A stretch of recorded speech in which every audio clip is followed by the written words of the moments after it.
So, welcome po, no? Ito pong training na to is pinaka-basic po ito sa pagne-network. Ang tawag po namin dito is 5 fundamental skills in network marketing if you want to succeed. Ang iba naman po, ang terms dito, 5 fingers kasi sa ano natin, may limang sinusunod lang din. Okay po? Ano ba yung una? Ito yung mga kailangan mong matutunan. Kailangan matutunan yung prospecting, inviting, presenting, follow-up, and closing. Bakit napaka-importante itong skills na to? Ito yung magdi-determine kung kaya mong maging successful dito or hindi. Ang maganda po dito, learnable po ito. Yes po. Kung hindi mo tuloy niya, mas maganda kasi tuturuan ka lang namin, susundin mo lang. Excuse me. Okay. Paano ba yung inviting or yung prospecting muna pala, sorry. Sa prospect, ganito siya. At least meron kang 100 names. Saan mo to kukunin? Sa phone book mo, sa friend mo sa Facebook. So, sino tong 100 names? Yung may man. Ano yung man? May money, authority, needs. Ganito po mag-consider ng prospect. Pag yung alam mong tao na yun, may pera naman, at least mas bibilis siyang explainan ng business. Kaya nga yung iba dito, tumatagal sa ganitong business, ang ini-explainan nila, walang pera. So kahit anong gusto ng opportunity nila, since wala yung pera, gustuin man nila, ayaw pa rin. Pero good news, sa mga interesado talaga, nakagawa ng paraan. Authority. Sino naman tong authority na to? Ito naman po yung mga politician, mga popular, mga influencer, may sariling organisasyon, president ng co-op, police, 'di ba? May mga authority yan, that's say nurse. Pag nagsalita sila, pinapaniwalaan mga frontliner, yan yung authority. Mas maganda din po yan ilagay mo sa prospect list. Need, sino to? Yung mga taong nangangailangan din ng extra income. Hindi mo naman po tao dito. Mabilis lang to malaman yung may mga needs.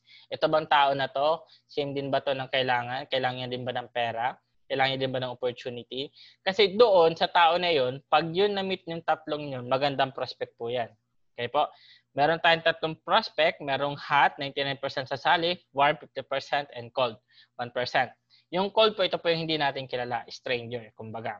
Yung warm naman, medyo sabihin na natin na 50-50. Yung hot, ito po yung mga prospect mo na positive pagdating sa business. Possibility, ito yung man. So, ibig sabihin kasi may ruling po naman tayo. Pagkakilala mo, wag mo muna talagang pepresentan. Kasi nandito ka pa lang sa po prospect eh. Mamaya, explain po namin bakit wag mong pepresentan. Dapat ibang tao. Use KISS method. Ano ba yung KISS method? Keep it short, simple. Sa prospecting, hindi mo kailangan mag-present agad. Kailangan mo lang muna makuha yung schedule time niya para ma-presentan siya. Kasi yung mali ka rin before, nung nag-start pa lang sa ganitong industry, bagong meet up ko pa lang, di pa ako nakapag-build ng rapport, pinapresentan ko kaagad. Which is mali. Kasi walang interest ang tao hanggat hindi niya nalalaman kung ano yung interest mo na tulungan siya. Okay? Know your market. So, pag sinabing know your market, dapat alam mo yung market mo. Sinong market natin? Lahat na may cellphone. That's it. Huwag ka na mag-isip kung sinong market. Kasi bottom line, kung hindi man nila kaya yung provincial, municipal, barangay, or dealer, pwede silang mag-retailer.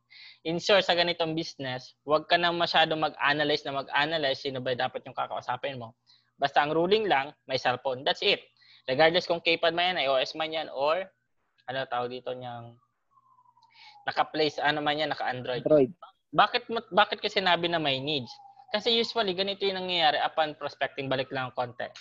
May mga tao, nagpo-prospect sila, ginajudge na agad nila yung prospect nila. Ay, mayaman na to, hindi ko na to i-invite. Ay, wala tong pera.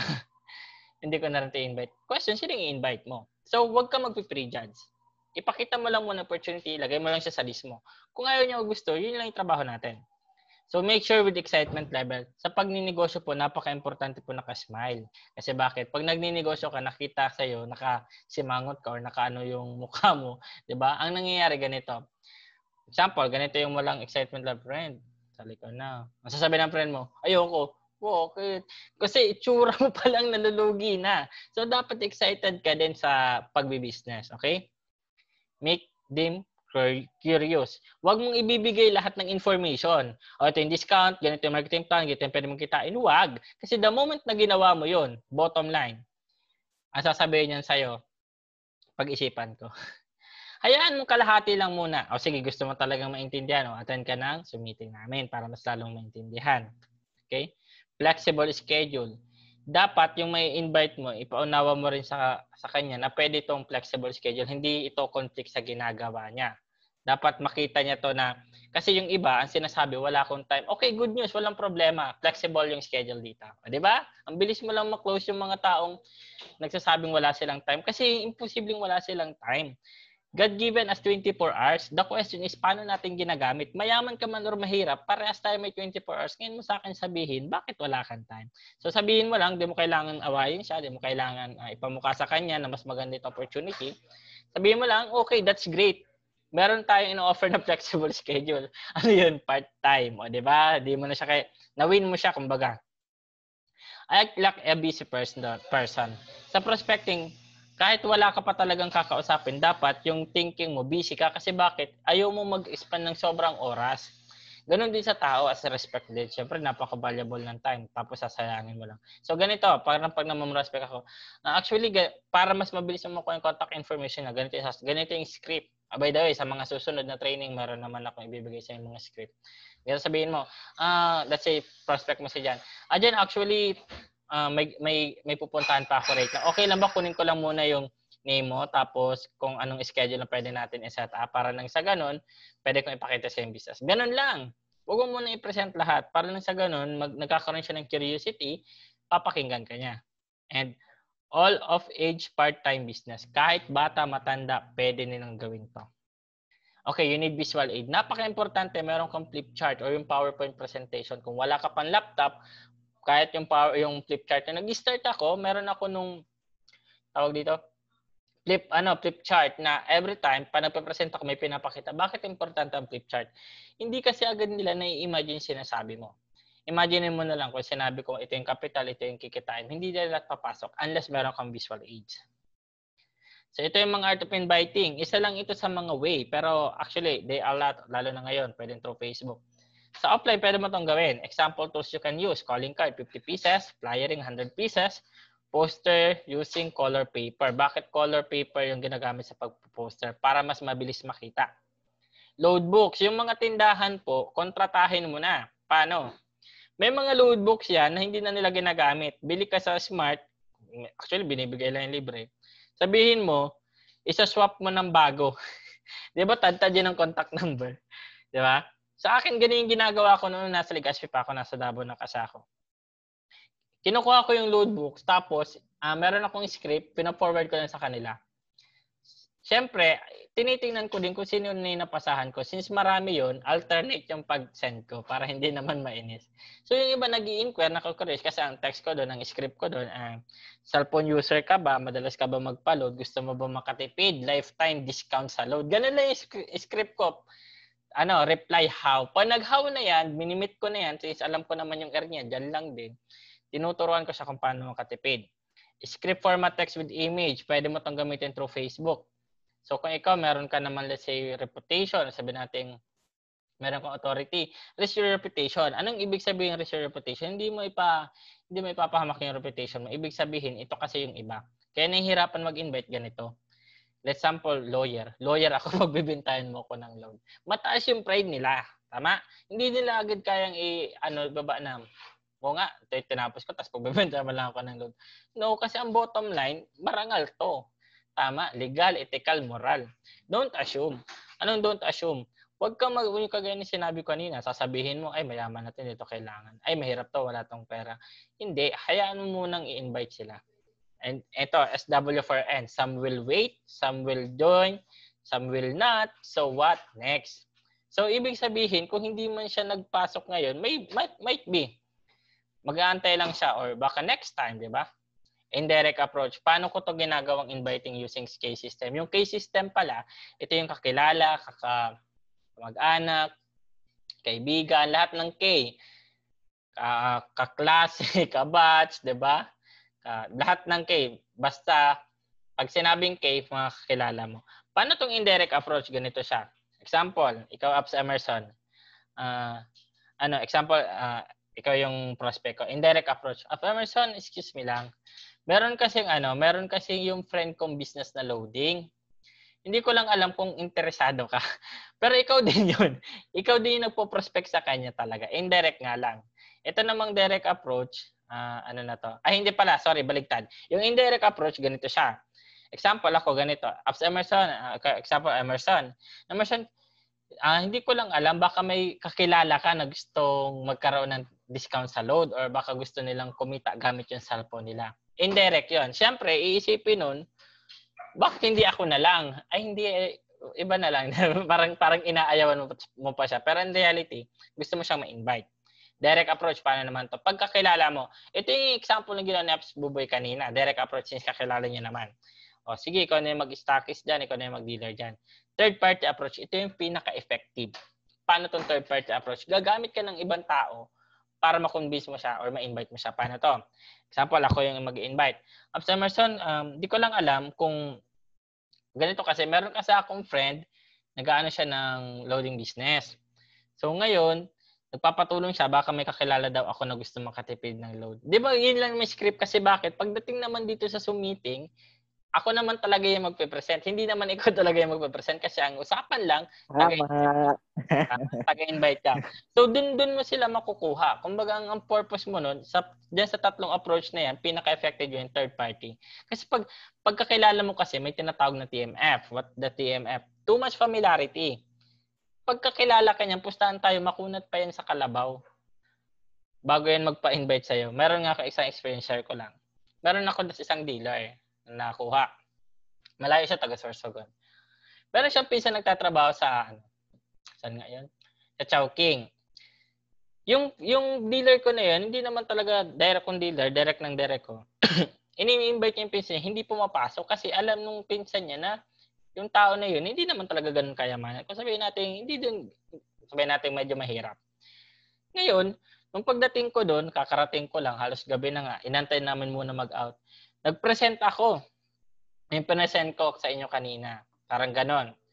Halos inaantok na ako. Actually, napapaganyan na kasi umupo kami sa yung, alam niyo yung pag may stage, meron yung parang yung fence ng stage. Diba? Umupo kami doon. Nandun kami sa may parang munisipyo malapit. Tapos pinapresent ko, halos napapaganyan ako. So sobrang antok ko kasi pagod ako sa biyahe. Pero nagulat ako kasi kinabukasan pumasok. Kasi sometimes people, they trust you into reason. Or kung bakit sila sasali, dalawa yung reason. Either kakilala ka nila or hindi ka nila kilala. Most of the time, kaya sila pumapasok kasi minsan mas mabilis pa magtiwala ng stranger kaysa din sa mga close close one or yung sinasabing mga malalapit sa atin. Totoo po 'yun. Maano siyang lunukin pero kailangan natin lunukin. Tama? So presenting, paano naman to?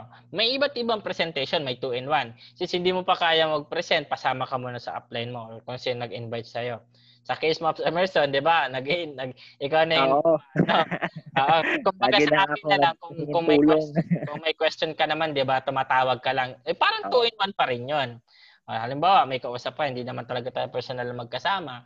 Ganito pwede natin gawin. Tandem pa rin tayo. Pag may kakausapin ka, inform mo ko gaya ng ginagawa mo ngayon. Pag meron kang hindi alam sagutin, wag mong i-attempt sagutin. Tawagan mo ako.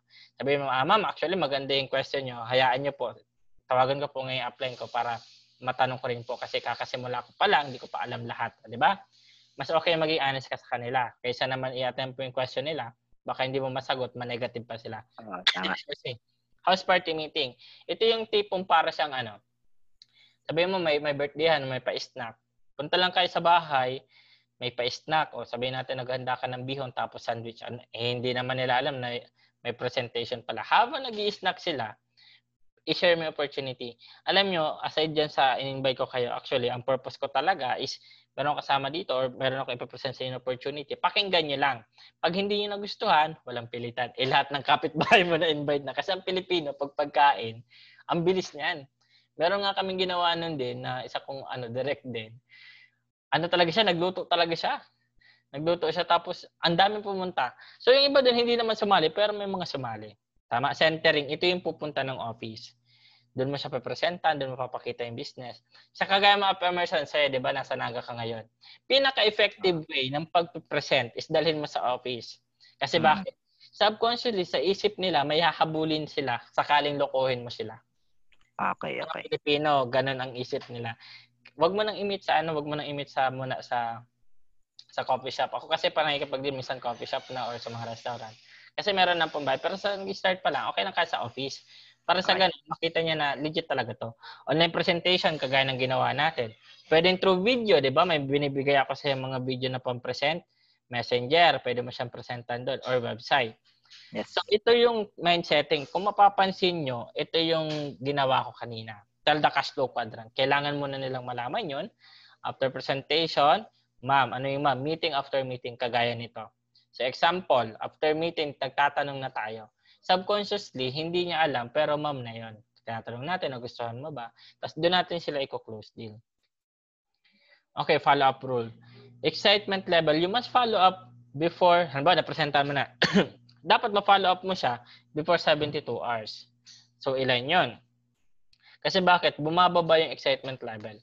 So, ilan ba yung, para may idea naman kayo, para hindi naman mangapa kung ilan ba yung, okay, 72 divide 24. Dapat 3 hours. 3 3 days, days. ma-follow up mo na siya. Kasi bakit? Bumababa yung excitement level niya.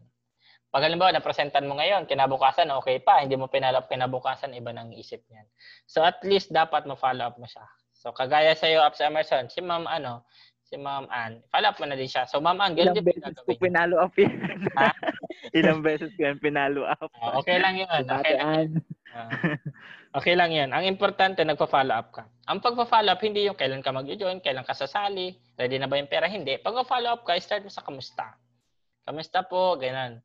Magandang hapon, kumain ka na ba? Di ba mga ganun ba? You must learn to follow up. Don't forget to follow up. Kasi bakit? Maraming magaling mag-prospecting, maraming magaling mag-present, maraming magaling mag-closing, pero bottom line, sa follow up bumabagsak. Itong business na to, yung fortune natin dito nasa follow up.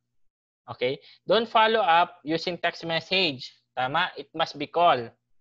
Ilang beses ko na itong ginawa noon, sadly, hindi talaga effective. Yung ita-text mo siya, mas okay yung tawagan mo siya. Kasi pag text kasi, pwede niyang i-ignore lang yan eh. I-scroll up niya lang. O kung sa messenger, isin-zone ka lang, di ba? Pero pag call, hindi eh. It must be done by a phone call or you can meet or he or she in personal. Pwede mong punta. Make sure you keep in touch with them. Ibig sabihin, hindi man kay person nagkikita, tuloy yung communication. Sabihin na natin, paano yan? Paano ba yan? Halimbawa, 6 months tayo pa rin pumasok. Kaya mo lang, keep in touch lang. Kasi darating yung time, sabi ko nga, di ba, ako meron akong mga retailer na nag-upgrade sa dealer. Meron naman ako mga nag-how na after 1 year. Kaya yung mga nag-how, huwag mong papagalitan. Keep posting lang kasi pag nakikita nila, active ka, darating yung time, sila na magsabi, ready na ako, mag-start na ako. Don't ask directly, he will she join. Start your effort by saying, kamusta work mo, kamusta family mo. Kumbaga mo yung personal muna. Huwag ka muna about agad business kitaan. Although kailangan nating kumita. Pero pag yan kasi nakita nila, lalo na ng prospect mo, tapos nakita nila ganito pala kahirap gawin yung business kasi kung ano yung pinapakita mo, ay kung anong ginagawa mo, iisipin pa lang yan, ay ganito pala gagawin ko, baka mahirapan ako. So wag ganun. If he's sure not available to pay, just reschedule her payment, di ba? So ibig sabihin, okay, reschedule na lang natin, di ba? Minsan kasi nangyayari talaga yan, nagagamit yung pera. Pero pag nakapag-schedule naman kayo, natandaan mo na sabi niya man na talagang committed naman siya mag-start. Kahit actually hindi na ikaw mag-follow up, minsan yun na yung nagpa-follow up yung prospect mo basta naintindihan. Closing. After you handle all his objection, make sure to fill up his or information in our application form. Di ba, Ups Emerson, may application form dun sa kit? Meron pa. Pag may presentan kang dealer, ipa-fill up mo na sa form. Bakit? Ipa-xerox mo yung form. Maman, meron po tayong form sa nandiyan pa ba si Maman? Naka-focus ata kasi yung ko. Okay, andyan pa. So, meron tayong application form doon sa kit. 3 yun. Ipa-xerox mo na lang. Kada may mapipresentan ka, nagustuhan, okay, magjo-join daw siya. Sabi niya, sige ma'am, fill upan nyo na po ito. Huwag po kayong mag-alala, wala pa po kayong ilalabas dito. Ang purpose lang po nito, whenever ready na po kayo mag-start, mas mabilis po natin mapaprocess. Ang kailangan kasi natin doon yung signature. Ano bang representation ng signature? Nakaperma siya. Subconsciously, iniisip niya, nakakommit na siya. Half of the battle, panalo na. Pero pag hindi mo yun na-close through form, may tendency magganito pa siya. Kaya nga sa mga orientation namin, before kayo mag-start, pinapasana namin ng application form, tas yung apps ng pang-business. Make sure to get his or her commitment. Yun kasi yung mahirap. Mahirap kasi pag ifa-follow up mo siya, wala naman siyang commitment na binigay. Wala pa rin yun. Tama? Introduce him or her to your business partner, at least 3 of them. One will motivate, the second person to inspire, the third person is to challenge. Anong ibig kong sabihin? Ito kasing purpose natin ito para, kasi yung iba kasi nag-aalangan kasi capital, yung iba naman kulang sa inspiration, yung iba kulang sa challenge. Example, meron akong prospect. Papakausap ko sa after Emerson. Sasabihin ko na sa iyo kung anong gagawin mo. Sabihin mo, Abs, pa-motivate naman, di ba? Ito yung trabaho niya. Napaka-importante na alam mo yung trabaho din ng mga ka-load mana. Kasi bakit? Doon mo siya pwedeng ipa-motivate. Kung teacher siya, pakausap mo sa teacher. O bakit niya ginawa yung load mana? Kung halimbawa naman, yung person gusto mo i-inspire, pakausap mo siya sa mga upline mo. Na pwedeng i-inspire siya, na pwedeng magbago buhay niya. And I hope si Mama nakaka-relate, no? Soon to be naman, magiging dealer naman rin kayo. At least ma-realize nyo rin to. And yung isa naman, magcha-challenge. Ano ba yung challenge? Example, ganito. Pag lalaki, mas ipa-challenge, mas ipakausap mo sa babae. Kasi bakit? Ito lang sasabihin ng babae para ma-challenge yung lalaki. Kung ako nga, babae, nagawa ko, how much more pa ikaw, di ba? Mga simple lang.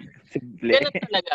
In reality, sa prospecting or sa pag-closing, kung babae ka, dapat ang kakausap, ay kung babae ang prospect mo, dapat ang kakausap lalaki. Pag-closing. Pero kung halimbawa presenting, okay lang kahit para sila girl. Kasi ang purpose nun, meron talagang tinatawag na tawag dito, low polarity talaga na dapat kung babae yung kausap mo, dapat lalaki yung magpe-present. Hindi babae, mali yun. Tapos lalaki, di ba? Ang pangit naman nun. Kaya nga mas maganda dito sa mga ganitong networking company, mga babae, kasi bakit? Pag babae ka, let's say nag-invite ka, let's say nasa CR ka, friend, gusto mo extra income? Di ba? Paano yan? Ganun pa sila. Pero ang lalaki, pa nagngiti, tapos tinignan sa mata, tinaasan pa ng eyebrow, sasabihin mo, pre, gusto mo extra income. Delikado ka. Di ba, nasa CR kayo, ganun yung alok mo. Nakukuha mo yung point? Ito, ibig sabihin, mas mabilis mag-invite yung mga babae. Kaya kung mapapansin mo, mas maraming, at hindi mo lang siguro na-observe, no? Pero ako very observant ka sa Cops Emerson. Kung mapapansin mo sa Facebook, sino yung mas maraming posts? Yung mga lalaking leader o yung mga babaeng leader? Babaeng leader. Matatawa kayo na lang yung laman ng wall mo. Buti ka nga, lumalaban eh. At least nakakalabas pa yung post mo sa wall ko. Sabi ko, ayos, may lumalaban. Kasi in reality, ang pinakamagaling sa marketing babae. Pero mas malakas lang kasi mas marami lang na nagiging successful na lalaki kasi malakas yung loob. Pero the moment yung lakas ng loob mapasa dun sa babae na kaya niya din gawin pala, minsan nalalampasan pa yung ibang kalalakihan. Yung iba nga yung ano nga sa atin dito, yung top 2 natin ngayon sa Loadman ng 3rd anniversary. 7 months committed ng 2.2 million. Partida ha, bading pa yon. Imaginein mo kung galing. Babae pa rin. Wala ka na. Hindi, magaling talaga pag mga bading. Meron akong downline dati. Bading siya. Ang galing niya sa magaling siyang PR. Ano ba yung PR? Yung parang personal relationship. Talagang nakukuha niya. Ang bilis magtiwala sa kanya. But ang point ko, wala tayong tinitingnan na gano'n or hindi. Kasi sa atin lang may cellphone. So, ito. Yan, wala na. So, yun yung pinaka basic pagdating sa networking. Kasi ito talaga, basic lang siya, pero ang iba nahihirapan. Kasi yung iba gusto advance, hindi naman na-try yung basic. See to it, actually, meron pa tayo sa susunod, mga script. So, sa mga script na yon, paano pag sinabing, wala akong pera, wala akong time, pyramiding ba yan? Tama? Yun, exclusive na training na yun. Kasi ito, i-upload ko to sa YouTube para at least mapanood nyo. Pero yung mga susunod na training, exclusive lang sa team natin. Kung paano ginagawa yung business, ano ba dapat yung mga sasabihin. And kay Ma'am Ann, wag po kayong matakot na. Dito po kami. Ang maganda po kasi sa ganitong business, kahit pa paano, pag start mo, meron ka ng mga kasama. Unlike na magta-traditional ka, ikaw lahat. Tama? Ikaw ang gagawa ng